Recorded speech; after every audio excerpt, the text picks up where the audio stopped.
Today is the 17th day of January 1993, marking the official Okumkpo dance of Afikpo Afikpo in Ebonyi State of Nigeria.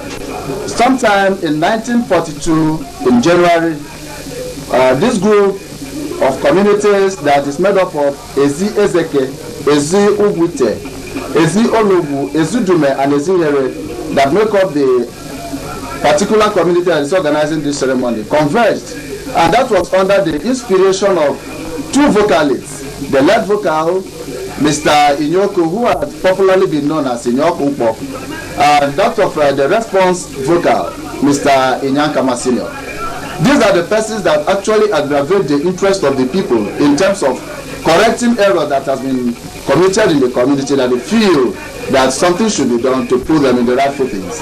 After 14 years, that was in 9th January 1979, they still came together and planned a lasting edifice in terms of correcting an impression in the traditional history.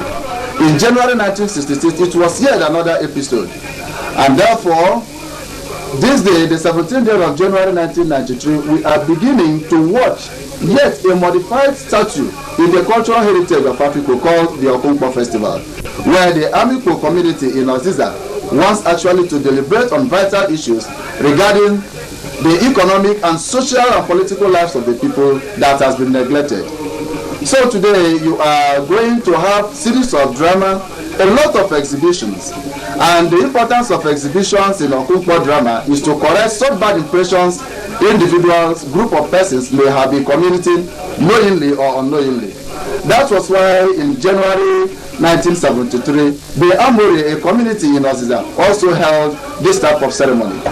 You are welcome to this ceremony, as Happy Man Visions Organization is going to give you a recorded event, and we are going to start with the first edifice of the Okumkpo masquerade called the Omewa. You are welcome as you watch the Omewa masquerade.